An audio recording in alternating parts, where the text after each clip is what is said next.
नमस्कार, यूपीएस पानर्स के daily current की वीडियो में आपका स्वागत है। तो 7 बज गए हैं और अब टाइम है आज के करंट अफेयर्स के डिस्कशन का। इस वीडियो की पीडीएफ फाइल आप टेलीग्राम चैनल से डाउनलोड कर सकते हैं। टेलीग्राम चैनल का लिंक वीडियो में भी आपको दिख रहा होगा और आपको डिस्क्रिप्शन में भी मिल जाएगा। इसके अलावा आपसे करंट अफेयर्स से रिलेटेड इंपॉर्टेंट एमसीक्यूज भी आपको टेलीग्राम चैनल में मिल जाएंगे। उनको जरूर सॉल्व करिएगा, जिससे कि आपके जो कंसेप्ट हैं वो कितने क्लियर हुए हैं ये आप पहचान जाएंगे। तो शुरू करते हैं आज का जो वीडियो है, जिसमें हम लोग को आज के करंट अफेयर डिस्कस करने। 26 मई 2025 और आज के करंट का जो पहला पॉइंट है वो अफ्रीका के एक देश अल्जीरिया से रिलेटेड है। और अल्जीरिया को ब्रिक्स नेशन की जो न्यू डेवलपमेंट बैंक है एनडीबी, उसका एक नया सदस्य जो है यहाँ पर बनाया गया है। आगे बढ़ने से पहले एक बार हम लोग अल्जीरिया की मैपिंग को समझ लेते हैं और उसके बाद हम इस पॉइंट को कवर करते हैं। अगर हम यहाँ पर देखें तो ये हमारा अफ्रीका है। और इस अफ्रीका कॉन्टिनेंट में कई सारे देश हैं और इन देशों में अगर हम नॉर्थ अफ्रीका में देखें तो यहाँ पर एक देश हमको दिखाई पड़ेगा जिसका नाम है अल्जीरिया। यानी कि अल्जीरिया अफ्रीका कॉन्टिनेंट में नॉर्थ साइड में स्थित एक देश है। यानी कि हम बोल सकते हैं कि नॉर्दर्न अफ्रीका में सिचुएटेड एक देश है जिसकी तटरेखा जो है वो मेडिटेरेनियन सी यानी कि भूमध्य सागर के साथ जो है वो मिलती है। अगर हम इसको और नजदीक से देखें तो यहाँ पर ये हमारा अल्जीरिया है। और ये अल्जीरिया बेसिकली अगर देखा जाए तो यहाँ पर कुछ बातें हमें ध्यान देने वाली हैं कि जो अल्जीरिया है ये लार्जेस्ट कंट्री ऑफ अफ्रीका है।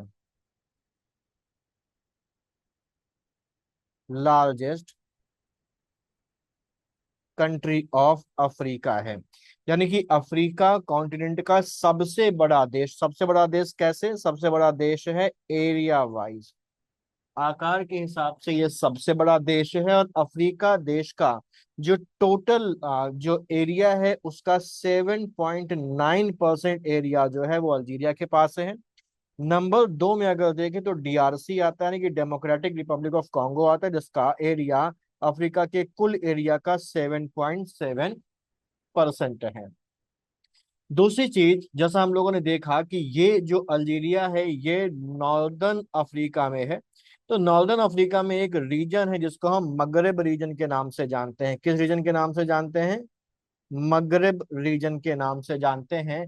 और इस मगरेब मगरेब रीजन में कौन कौन से देश आते हैं? तो इस मगरेब रीजन में आता है हमारा, अगर हम लोग देखें तो लीबिया आता है, अल्जीरिया आता है, मॉरिटानिया आता है, वेस्टर्न सहारा आता है, मोरक्को आता है और ट्यूनीशिया आता है। यानी कि अगर हम देखें तो ये वाला जो रीजन है,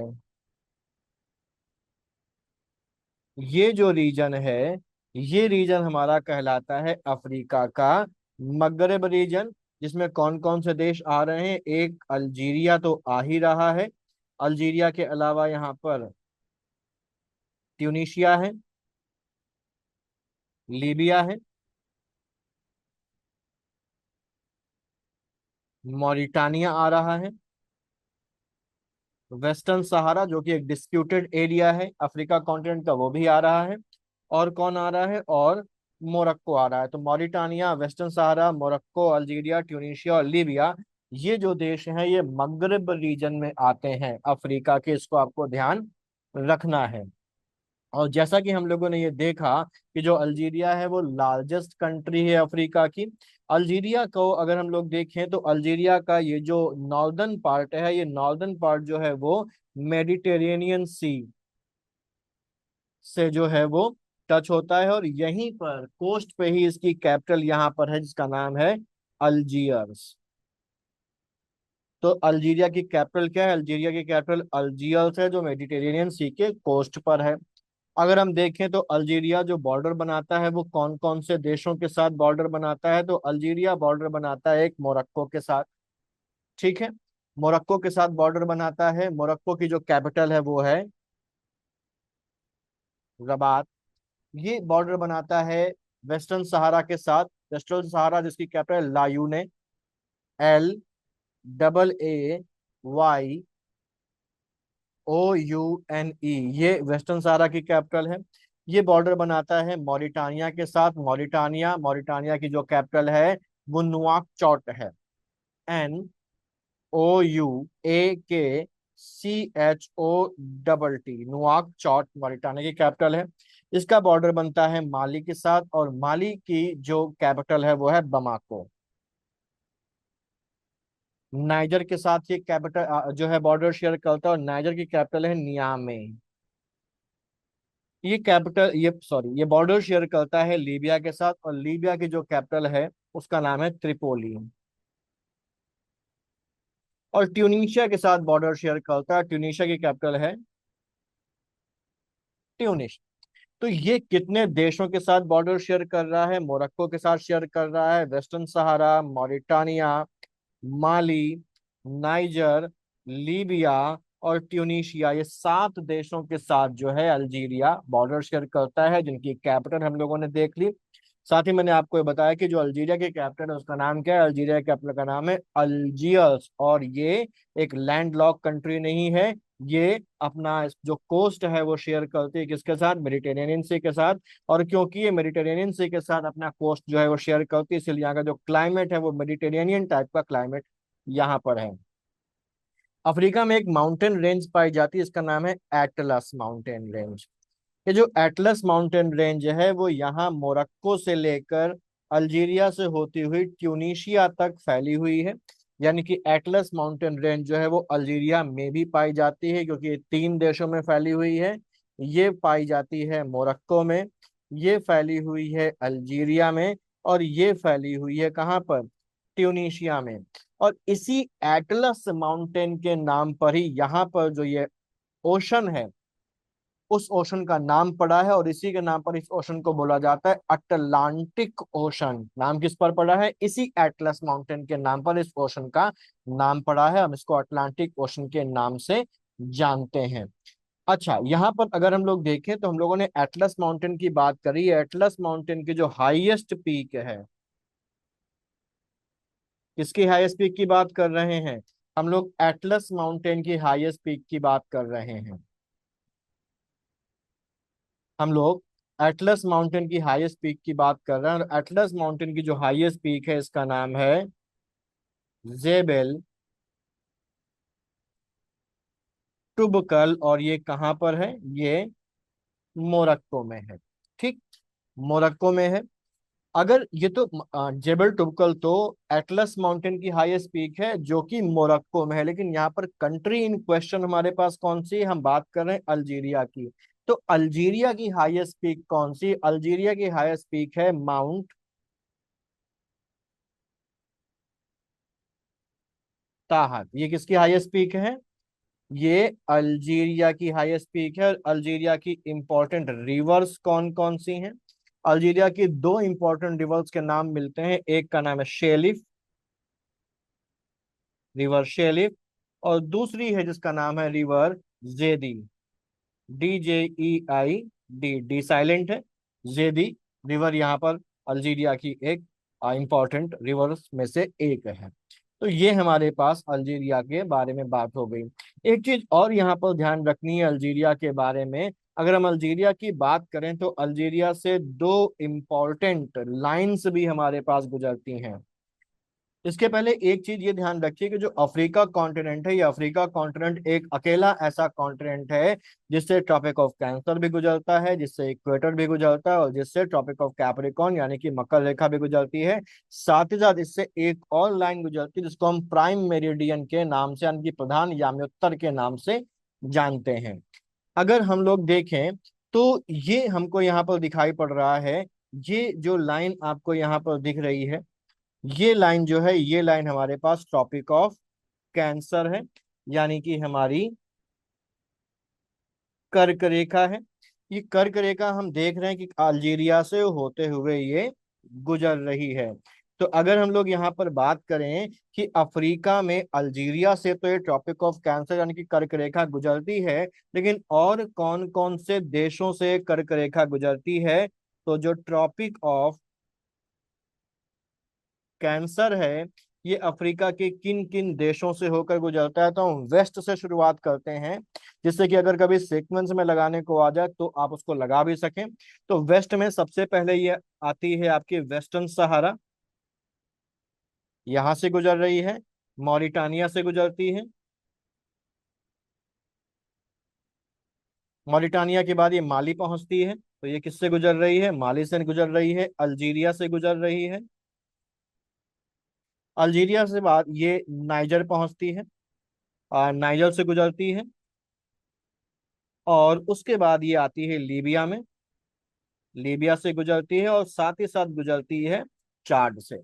यानी कि ट्रॉपिक ऑफ कैंसर 1 2 3 4 5 6 7, और 8वां देश है हमारा इजिप्ट, यानी कि मिस्र देश से ये गुजरती है। ठीक।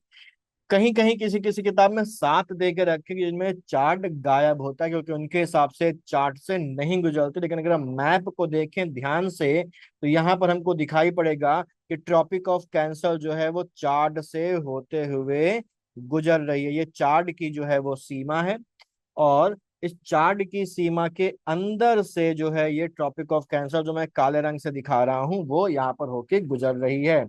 ठीक है, तो ये हमको ध्यान रखना है कि चार्ट से भी ये होते हुए गुजरती है। तो कुल जो ट्रॉपिक ऑफ कैंसर है या कर्क रेखा है वो अफ्रीका के 8 देशों से होकर गुजरती है। अगर कोई आपसे कहे कि 7 से गुजरती है तो उसको कहने दीजिए, उससे कहिए कि हाँ 7 से ही गुजरती है। लेकिन आप ये ध्यान रखिए कि ये कितने देशों से गुजरती है? 8 से। मैप में मैंने आपको दिखाया है कि ये चार्ट से होकर गुजर रही है, भले इसका थोड़ा सा हिस्सा ही चार्ट से होकर गुजर रहा है, लेकिन गुजर रहा है। अगली चीज और यहाँ पर ध्यान देने वाली है कि यहाँ पर आपका जो प्राइम मेरिडियन है, ये प्राइम मेरिडियन भी यहाँ से होते हुए गुजर रहा है। अगर हम यहाँ पर देखें तो मैं प्राइम, आपको येलो से दिखाई पड़ रहा होगा, लेकिन ज्यादा उसके लिए मैं आपको यहाँ पर इसको रेड से कर देता हूँ। ये आपका प्राइम मेरिडियन है जो यहाँ से होकर गुजर रहा है। अब ये प्राइम मेरिडियन कौन कौन से देशों से होकर गुजरता है अफ्रीका के, यानी कि जो प्रधान प्रधान याम्योत्तर है, ये अफ्रीका के कौन कौन से देशों से होकर गुजरता है? तो नॉर्थ टू साउथ चलते हैं, जिससे कि सीक्वेंस लगाने में आसानी रहे। तो ये मेडिटेरेनियन सी से होते हुए आती है, अफ्रीका में एंटर करती है, और सबसे पहले कौन से देश में आती है? अल्जीरिया। तो अल्जीरिया से गुजरता है।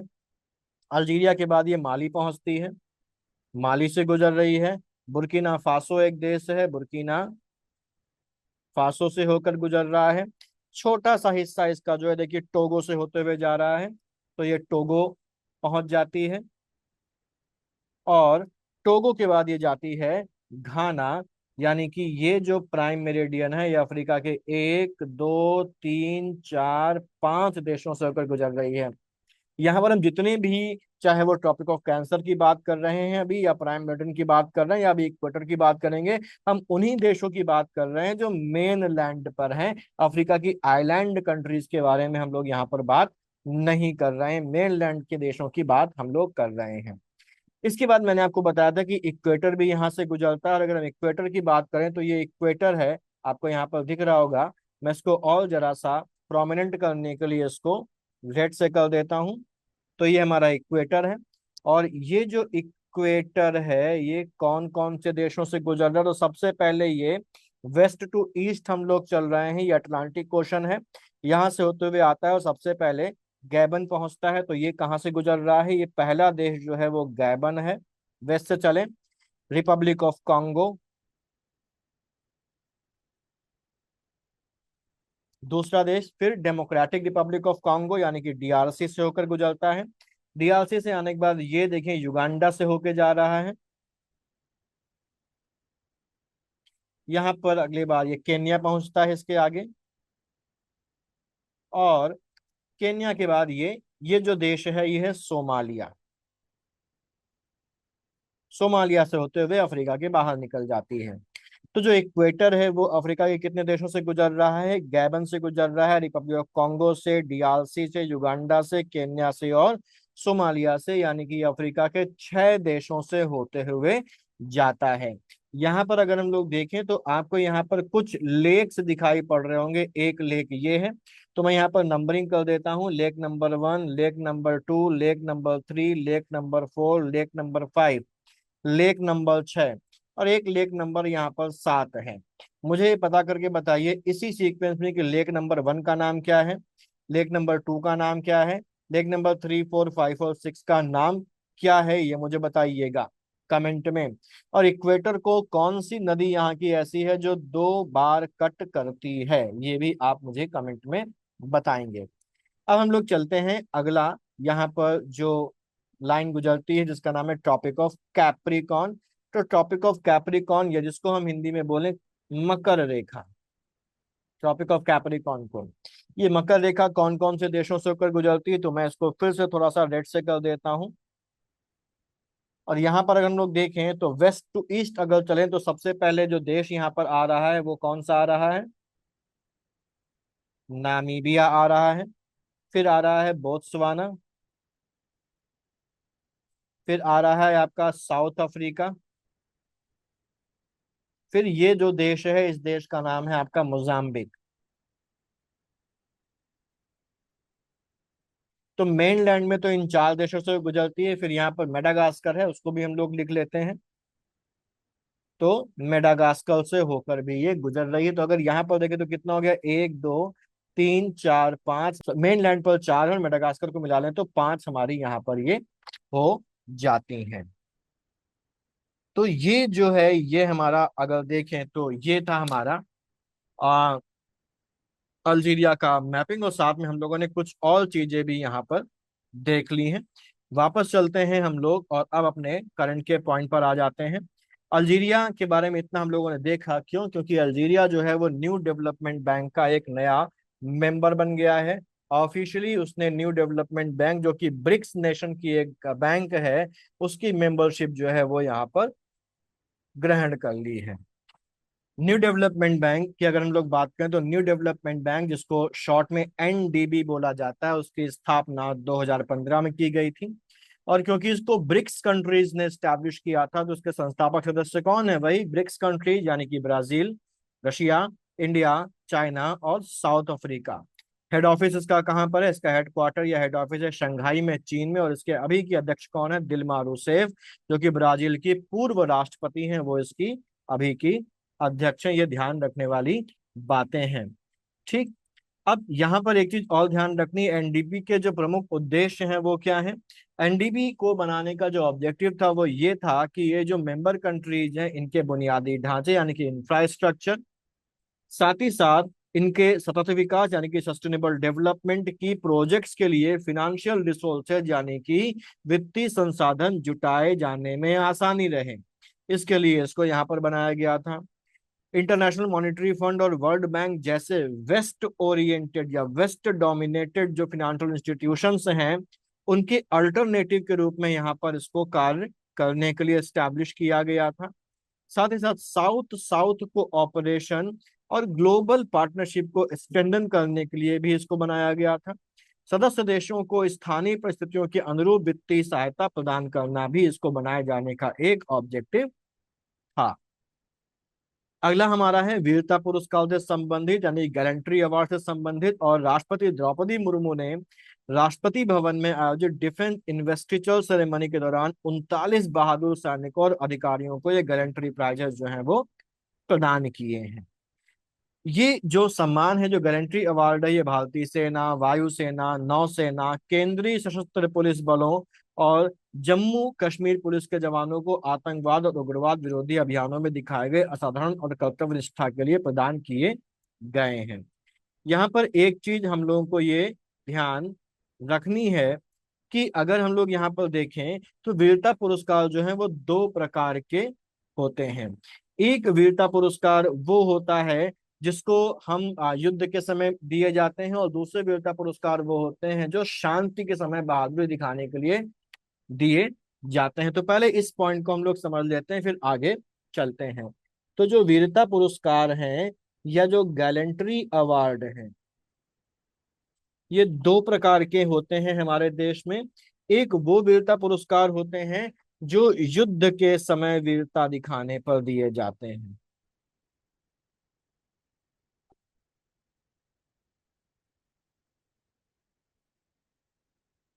और दूसरे वो होते हैं जो शांति काल में वीरता दिखाने के लिए दिए जाते हैं। युद्ध के समय वीरता दिखाने के लिए जो पुरस्कार दिए जाते हैं उनमें सबसे पहला और सर्वोच्च पुरस्कार है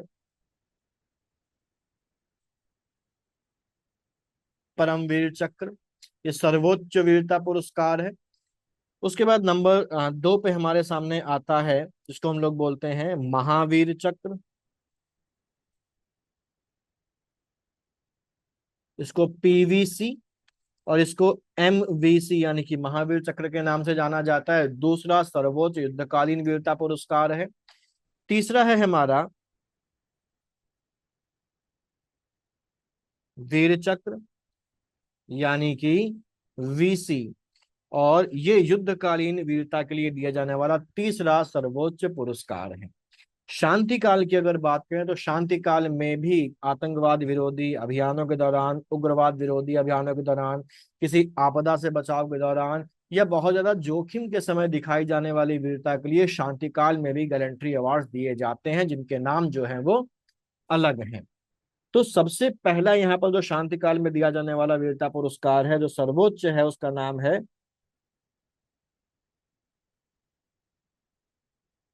अशोक चक्र।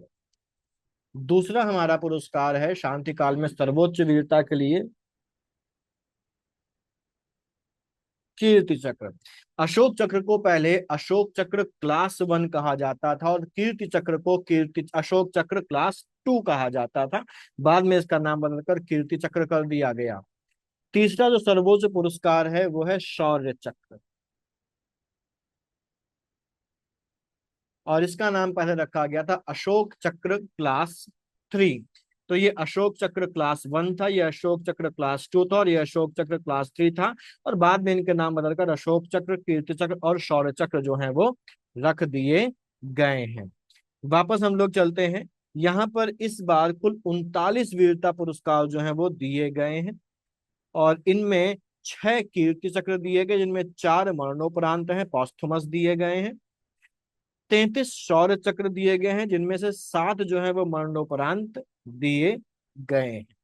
किन लोगों को कीर्ति चक्र और किन लोगों को शौर्य चक्र दिया गया है वो हम लोग देख लेते हैं। कीर्ति चक्र जो दिए गए हैं 6, उनमें से इंपॉर्टेंट जो नाम है वो कुछ नाम देख लेते हैं। जीवित में अगर देखा जाए तो मेजर मल्लाराम गोपाल नायडू और मेजर मंजीत, ये भारतीय सेना के हैं, इन दोनों को दिया गया, तो 2 जीवित हो गए, और कुल 6 में से 4 हमारे पास मरणोपरांत हैं, जिनमें से एक है हमारे पास कर्नल मनप्रीत सिंह, भारतीय सेना के, डीएसपी हुमायूं मुजम्मिल भट्ट जो जम्मू कश्मीर पुलिस के थे, और एक है राइफलमैन रवि कुमार। तो ये इंपॉर्टेंट 5 नाम है हमारे पास। इसके बाद अगर हम लोग देखें तो अगला है शौर्य चक्र। शौर्य चक्र जो है वो 33 लोगों को दिया गया है, लेकिन यहाँ पर अगर हम लोग देखें तो कुछ नाम है। जैसे जीवित में दिया गया squadron leader Deepak Kumar, Indian air force के हैं। विंग कमांडर वर्नन डी कीन को, मेजर विजय वर्मा को, और जो सीआरपीएफ के इंस्पेक्टर है जेफरी थिंगछुल्लो को दिया गया है। मरणोपरांत मेजर आशीष धोनचक, सिपाही प्रदीप सिंह और कांस्टेबल देवन सिंह सी को ये पुरस्कार मरणोपरांत दिया गया है। तो ये कुछ इंपॉर्टेंट नाम है। ठीक है। अच्छा, अगला है हमारा नए भुगतान विनियामक बोर्ड की स्थापना करी गई है, यानी कि नए पेमेंट रेगुलेटरी बोर्ड की स्थापना यहाँ पर की गई। इसको शॉर्ट में पीआरबी बोला जाएगा। इसकी अधिसूचना यहाँ पर जारी कर दी गई है। ये एक इम्पॉर्टेंट पॉइंट है इकोनॉमिक्स के पॉइंट ऑफ व्यू से।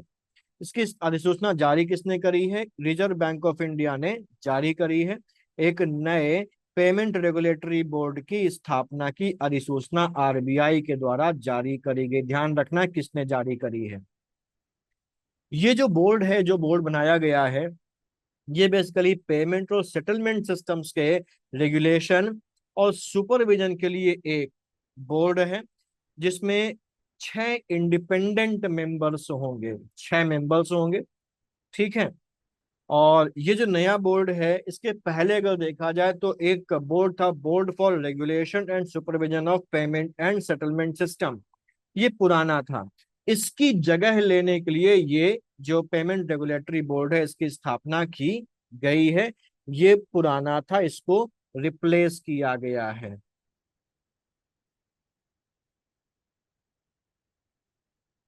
ठीक है, इसको रिप्लेस किया गया है। और पहली बार ऐसा हो रहा है कि जब पेमेंट एंड सेटलमेंट बोर्ड में भारत सरकार के 3 नॉमिनेटेड रिप्रेजेंटेटिव्स को भी शामिल किया जाएगा। अच्छा, इसका पीछे का अगर देखें हम लोग तो 2018 में एक इंटर मिनिस्टीरियल कमेटी बनाई गई थी, जिसके अध्यक्ष थे आर्थिक मामलों के जो सचिव थे वो उसके अध्यक्ष थे, यानी कि सेक्रेटरी ऑफ इकोनॉमिक अफेयर्स इस समिति के अध्यक्ष थे। उन्होंने ये रिकमेंडेशन दी थी कि एक इंडिपेंडेंट पेमेंट रेगुलेटरी बॉडी को स्टैब्लिश किया जाना चाहिए था। आरबीआई ने ये यहाँ पर तर्क दिया था कि ऐसी जो भी पेमेंट रेगुलेटरी बोर्ड या ऐसा कोई भी अगर बॉडी बनाई जा रही है, तो उसको लीड करने का जो काम है, उसको लीड करने का काम आरबीआई को दिया जाना चाहिए, क्योंकि ये एक संवेदनशील क्षेत्र है और ये आरबीआई के अंडर ये होना चाहिए। सरकार ने आरबीआई की बात मान ली और ये इससे निश्चित हुआ कि ये जो नया बोर्ड बनेगा इसका अध्यक्ष कौन होगा। इसका अध्यक्ष होगा आरबीआई के गवर्नर, इसके अध्यक्ष होंगे। लेकिन सरकार का भी इसमें दखलंदाजी बनी रहे, इसके लिए सरकार के भी 3 रिप्रेजेंटेटिव इसमें पार्टिसिपेट करेंगे। ठीक है। अब यहाँ पर कुल 6 सदस्य हैं, जिनका अध्यक्ष कौन होगा, रिजर्व बैंक ऑफ इंडिया के गवर्नर होंगे। अन्य जो सदस्य होंगे 5, वो कौन कौन से हैं, आरबीआई के डिप्टी गवर्नर, आरबीआई के सेंट्रल बोर्ड के द्वारा नॉमिनेटेड एक अधिकारी जो एक्स ऑफिशियो मेंबर होगा। इसके अलावा भारत सरकार के 3 नॉमिनेटेड मेंबर जो होंगे वो भी यहाँ पर इसके सदस्य होंगे। तो अध्यक्ष सहित कुल 6 सदस्य यहाँ पर होंगे। और ये जो बोर्ड होगा इसको आईटी, कानून, साइबर सुरक्षा, पेमेंट टेक्नोलॉजी जैसे जो एरियाज हैं इनके स्पेशलिस्ट को अपने यहाँ स्थायी यानी कि परमानेंट और अस्थायी यानी कि टेम्परेरी रूप से इनवाइट करने का अधिकार भी होगा, उनके एक्सपर्टाइज का बेनिफिट लेने के लिए। और ये नियम यहाँ पर बनाया गया है कि इस पेमेंट रेगुलेटरी बोर्ड को साल में कम से कम 2 बार जो है अपनी मीटिंग्स करनी होंगी। ठीक है। अगला है हमारा, अगर देखें तो अगला है सऊदी अरब के वैश्विक पर्यटन नेतृत्व के लिए उसने एक नई पहल शुरू करी है।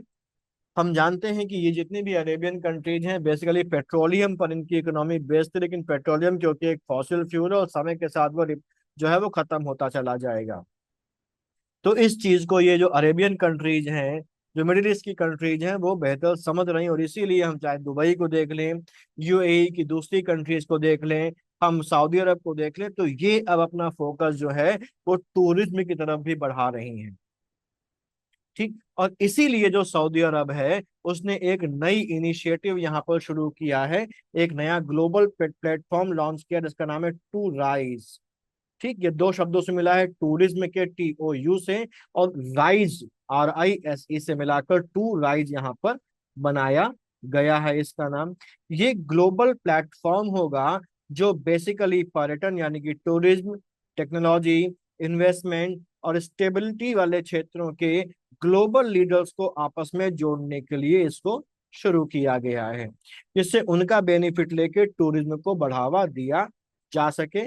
डेवलप किसने किया है, सऊदी अरब ने डेवलप किया है, और इसका ऑब्जेक्टिव क्या है कि ग्लोबल जो टूरिज्म है उसके भविष्य को शेप देने का काम इसके द्वारा किया जाएगा। ऑब्जेक्टिव क्या है, इनोवेशंस और कोलैबोरेशन को बढ़ावा देना, टूरिज्म सेक्टर में ग्लोबल इन्वेस्टमेंट अपॉर्चुनिटीज को खोलना, डिजिटल जो परिवर्तन हो रहा है और जो स्टेबिलिटी है जैसी चुनौतियों का या सस्टेनेबिलिटी जैसी चुनौतियों का सामना करना, भविष्य की पर्यटन नीतियों को गाइड करना। इसके अलावा एक समावेशी यानी कि इंक्लूसिव, टिकाऊ यानी कि सस्टेनेबल और टेक्नोलॉजिकली एडवांस्ड पर्यटन को बढ़ावा देना भी इसका एक ऑब्जेक्टिव है। सऊदी अरब ने कुछ समय पहले अपना एक दृष्टिकोण, अपना एक विजन बनाया था जिसको विजन 2030 के नाम से जाना जाता है। और इस विजन 2030 में सऊदी अरब ने एक टारगेट रखा था कि 2030 तक पर्यटकों की संख्या को 100 मिलियन कर लेना है।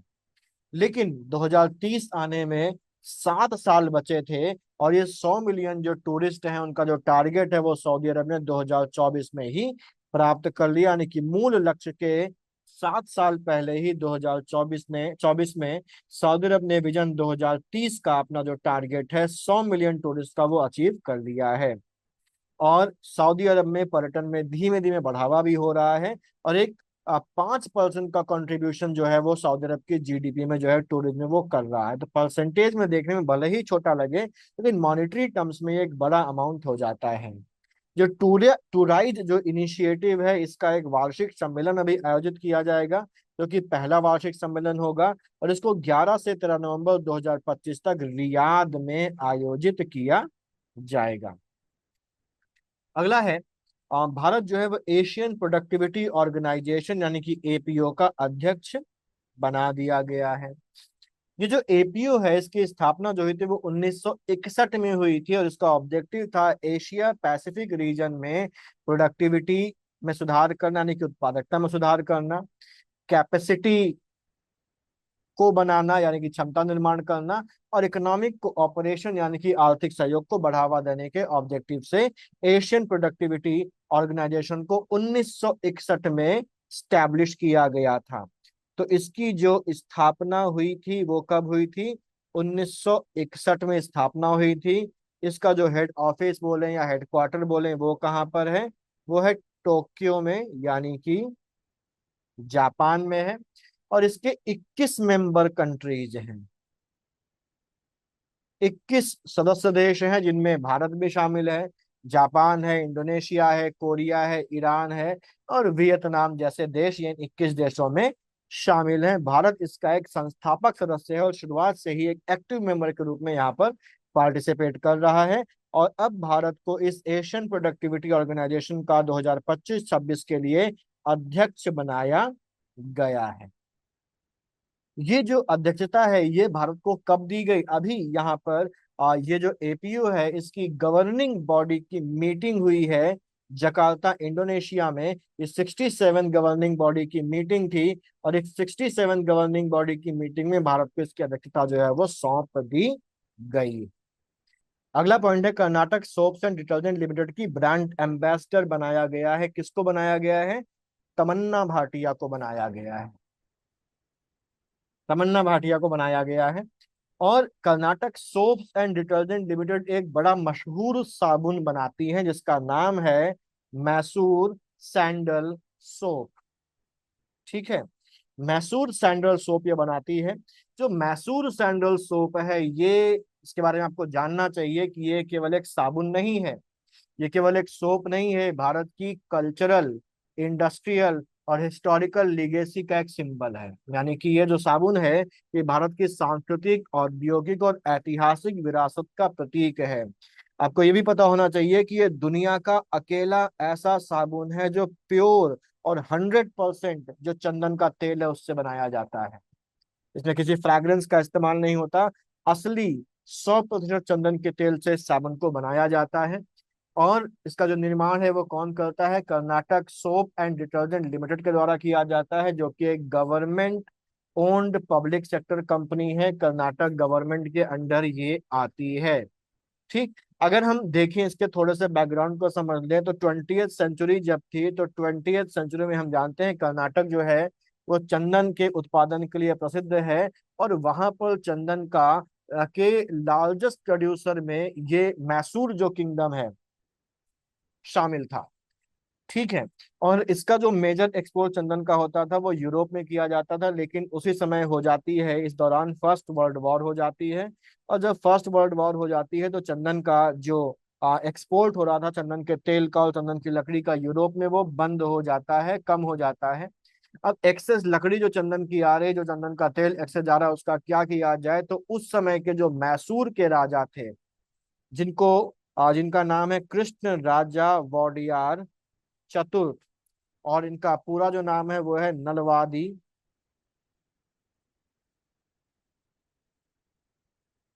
कृष्ण राजा वोडेयार या कृष्ण राजा वोडियार फोर्थ। इन्होंने बेंगलोर में एक सरकारी साबुन फैक्ट्री की स्थापना करी।